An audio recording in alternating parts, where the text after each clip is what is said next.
माफी करा. आणि त्यांना बोला मराठीमध्ये पण, मी समोरची मराठी बोलतो ना तो पण, त्याला पण बोला मराठी.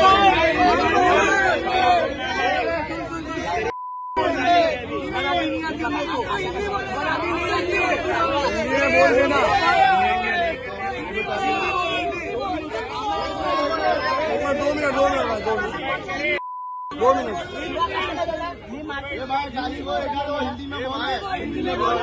इससे कुछ गलती हो गई तो मुझे माफ करो बस. क्या गलती हुई थी? गलती क्या हुई थी?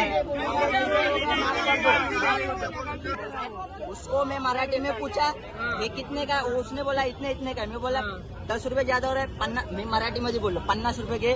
त्यांचे 2 मित्र होते जेवायला बसलेले, त्यांना पण बोललो 50 रुपये घे. तो बोलतो मला मराठी येत नाही. मराठी येत नाही तर कशाला, एवढं किती वर्ष झालं तुला महाराष्ट्रामध्ये.